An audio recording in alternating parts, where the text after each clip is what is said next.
What up? Yeah, Hey, YouTube Live.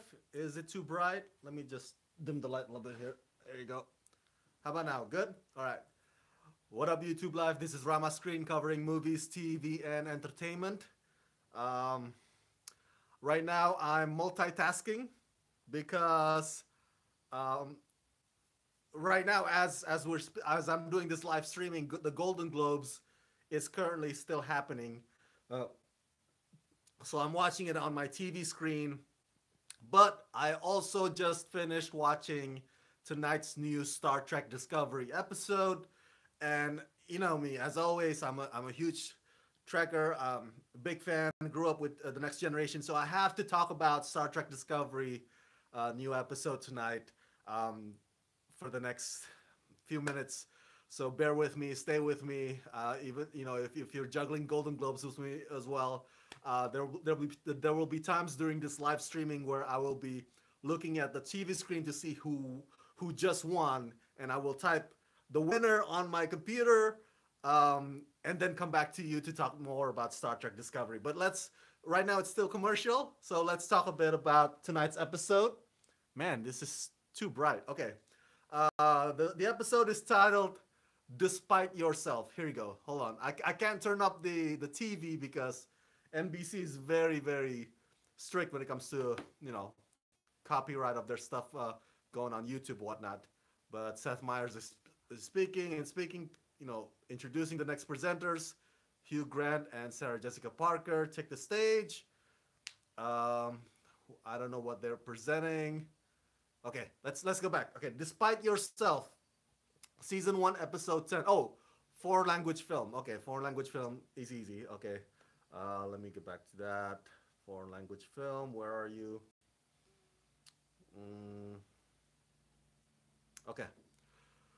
Uh, so Star Trek Discovery had a fall hiatus. All right.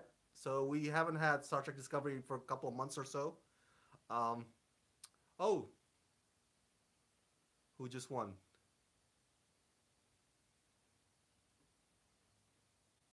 I can't seem to hear. Oh, in the Fade one. In the Fade. Best foreign language. Okay. And so tonight was the return with new episode.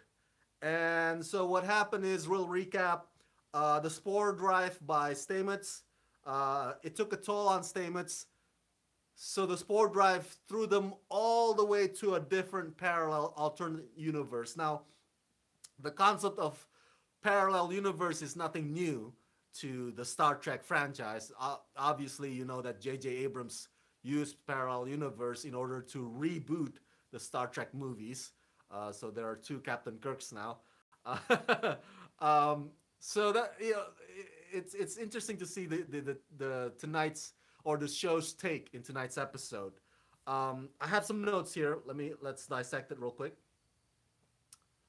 By the way, tonight's episode of Star Trek Discovery, Despite Yourself, is or was directed by Star Trek The Next Generation legend, Jonathan Frakes, aka Commander Riker. So that's another reason to geek out. That was pretty cool. Um, so, because it took a toll on Stamets went into some sort of a catatonic state. All right, he went unconscious, and that pissed off Dr. Culber, who is Stamets' lover, and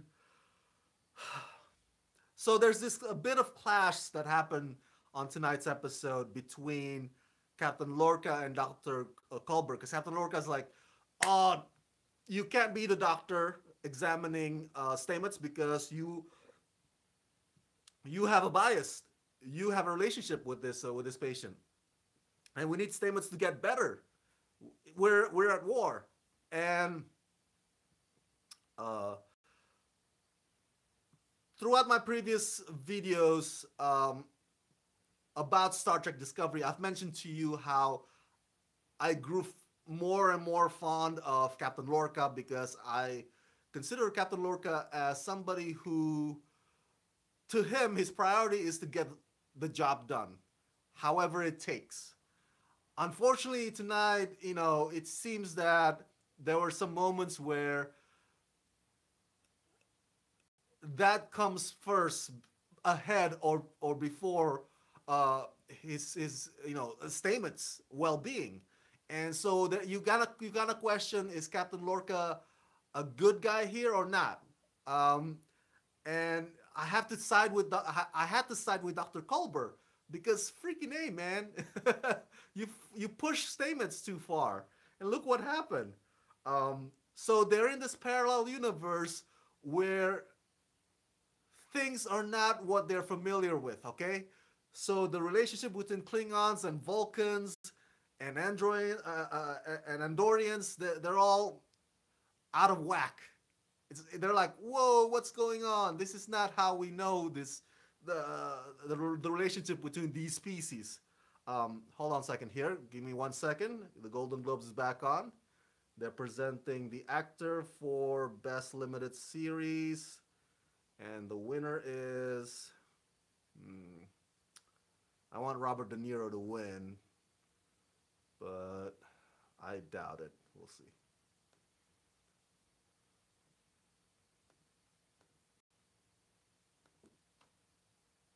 Ewan McGregor won. That's cool. That's cool. I'm happy for Ewan McGregor. Fargo is a great miniseries, and it's still going on. I think the next season won't be till next year, I believe. Okay, back to Star Trek Discovery. Sorry, guys. Again, I'm juggling both here. So I'm torn. I'm conflicted. But my opinion about Captain Lorca is not as fun or as strong as it used to be now after tonight's episode. Now, another note that I have here, and bear with me, if you have anything to chime in, feel free to chime in. Use the super chat. Um, so in this parallel universe, as I said, the relationship between the species is so out of whack, and the universe is controlled by the Terran Empire. So it's not by the Federation. Okay, the Federation has no power in this one. So the Terran Empire is very xenophobic, very authoritarian, very fascist, and they're ruthless.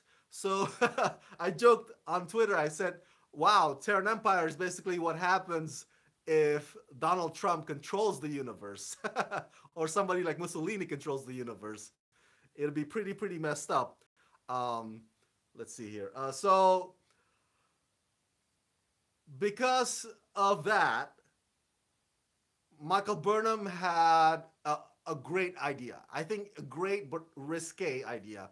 What the idea was that she wanted them to sort of infiltrate the system and the inner working of the universe in order to uh, get back home. And they have a president, not president of the United States, president like President. There was another ship called USS Defiant that experienced what they're experiencing, uh, uh, that they accidentally jumped to this parallel universe. So they're hoping they could use that as a way to go home, to get home. And for them to be able to do that, they have to to do role plays. Okay, so what's funny about this parallel universe is that in this universe, the captain is not Lorca. The Discovery captain is not Lorca. It's actually Tilly, and I was cracking up throughout the episode because oh snap, my battery's running out. Give me a second here. Let me charge my. Oh, there you go. Battery, are you on? Give me a second here. Sorry, guys. The battery's out of whack. How about now? Is the battery on now? It seems on. Okay. All right. Okay. Sorry, I'm using my iPhone. There you go. The battery's on. Okay. So Tilly in this universe had to grow. I mean, she has long blonde hair and she's rocking gold-plated suit. Everybody's actually rocking gold-plated suit, and they just look so ridiculous. I was just so amused throughout the whole thing. Apparently, they found out that the one theory that Saru had is that Discovery team switch places. So the Discovery in this parallel universe actually ends up in Lorca's first reality, first Earth. So I just don't know how. Oh my God! It just when you thought that things could not get more complicated, it they made it complicated. Okay, you would think that that's it's easy. All you gotta do is just find a way home. Figure out, infiltrate, whatever you gotta do, and get home. But no, the the discovery from this universe is on the other universe. So that's gonna take some convincing for them to get them to come back and switch places too. So I'm I'm so stoked that the episode tonight did not end within this episode. I'm glad this is like a part of an arc um, that hopefully we get to see it stretch throughout the next episodes in this season.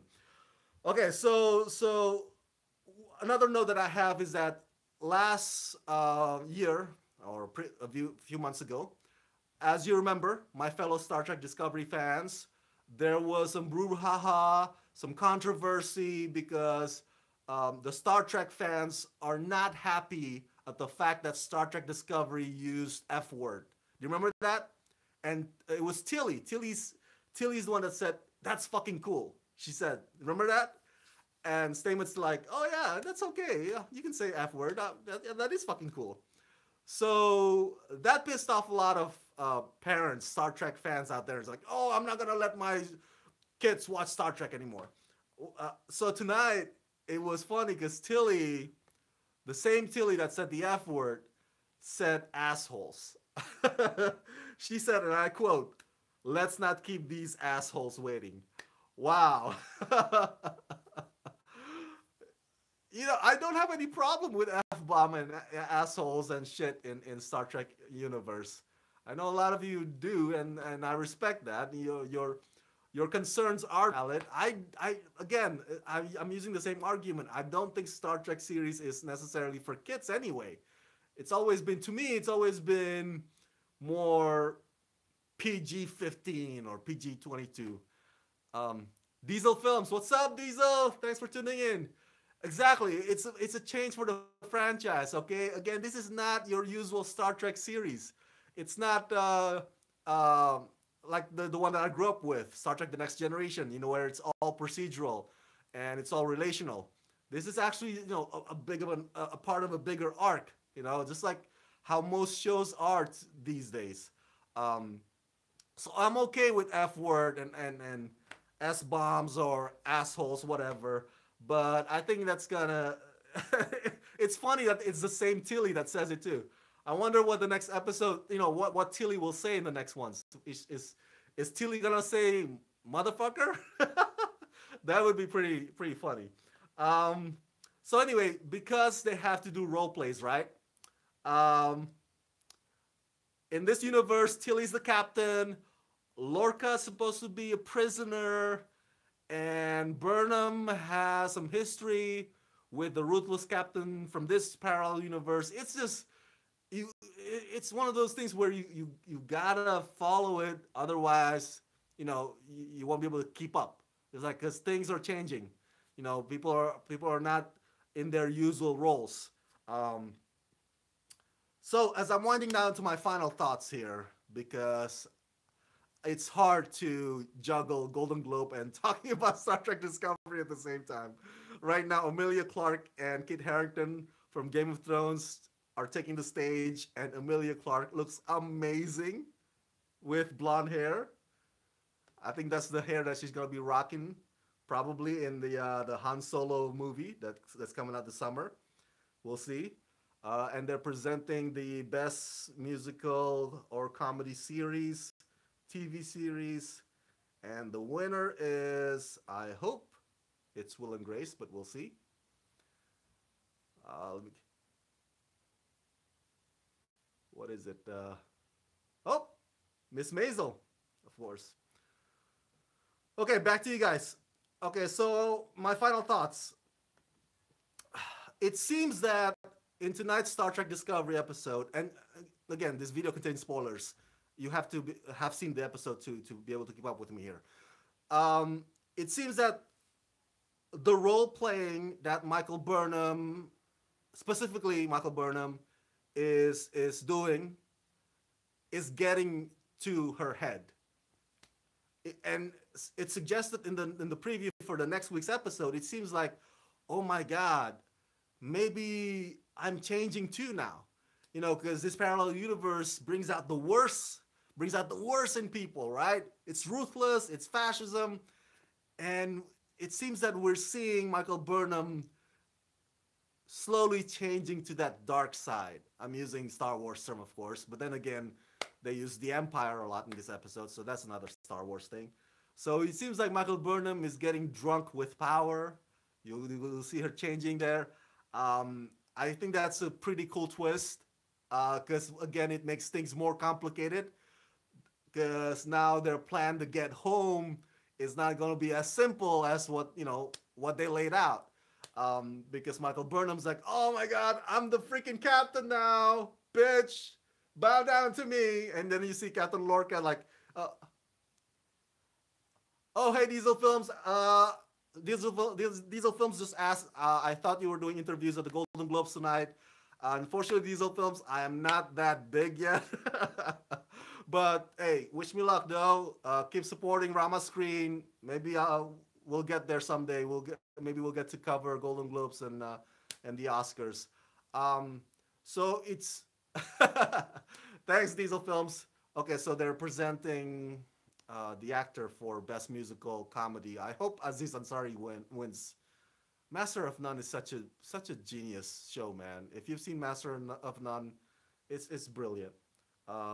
I doubt Aziz will win. I'm vouching for him to win, but it seems like the winner is. Oh yes, Aziz Ansari just won. Woo! Okay. Sorry. That has nothing to do with Star Trek. All right. So it seems like Michael Burnham's drunk with power. It's gonna complicate things. I love that twist, and I think Jonathan Frakes, Commander Riker, did a great job directing tonight's episode. I love some of the visual effects. I love the choreography fight that Michael Burnham had with that one, evil captain. Last but not least, Tyler. We gotta talk about Tyler. The guy is pissing me off, okay? So Tyler, you think that Tyler has a normal PTSD, but no, he's been compromised. He's been compromised by the Klingons to the point where the freaking Tyler actually, spoiler alert, killed Dr. Culber. And I'm just like, what the hell? I like Dr. Culber, man. I hope, I don't know, man. Nobody stays dead in science fiction, right? Hopefully Stamets or any of the characters can come up with a way to resurrect Dr. Culber for some, whatever, however way. Because I like the guy. Why'd you gotta kill him off? Freaking show. Freaking writers. So, and Stamets, hey Claudia, I want to see you at an award show one day. Oh, thank you. Thank you so much. I hope to be at an awards. I was surprised the movie Good Time didn't get nominated for anything. Well, Diesel Films, I too enjoyed the movie Good Time. I think Robert Pattinson did a great job in Good Time. It's a great movie by Safdie brothers. I enjoyed it. It was very entertaining, but I don't think it's awards worthy. You know what I'm saying? I don't think it's the forte. I don't think it's their cup of tea. I don't think it's what you would expect by Hollywood Foreign Press Association or the Academy to recognize. But I'm with you though, Diesel Films. Good Time was a good time of a movie experience. So Tyler is pissing me off, man. I can't believe Tyler did that. And now, so Stamets says the enemy within. So Tyler is the enemy. I was like, what? That is insane. I told you guys in the previous previous videos of Star Trek Discovery that I did, or live streams that I did, that I had my suspicions about Tyler because he was a prisoner of Klingon for a long time. You know, you gotta wonder if if the guy's been compromised. Maybe he's there to infiltrate with or without him realizing it. And now tonight he realizes it, and it looks like he embraces it. Now he's turning into a traitor. Um, so yeah, that's my final thought. I'm so disappointed in Tyler. I'm saddened by what happened to Dr. Culber. Hopefully, the writers can figure out a way to bring Dr. Culber back because he's such a great character, in my opinion. We'll see what happens in next week's episode. Whether or not Michael Burnham will get lost in power, in her ambitions, in her thirst for power. That now that she's a captain, maybe maybe she'll be like, yeah, I don't want to go back to my universe. I like this better. I love this whole control and influence. Maybe that's what'll happen, and maybe we'll have to wait for another hero, or maybe the parallel universe's version of the Vulcans will end up saving the day. Who knows? So I can't wait. If you've seen tonight's episode of Star Trek Discovery, please share your thoughts in the comment section below. I want to hear what you think about it as well, and chime in, please, and subscribe to this channel, guys. Subscribe to my channel, okay? And share this video with all your friends. And please, if you can support Rama Screen, please do so at patreon.com/ramascreen. $1, $2 per month can go a long way. That's patreon.com/ramascreen. I cover red carpets, I cover press junkets, I do celebrity interviews, I do reviews, and I do live streaming like this. I need your help. I can't do this on my own. So thanks for tuning in and for being Rama Screen fans. And live long and prosper. I have and always shall be your friend. Let's rock this. Thanks, Diesel Films.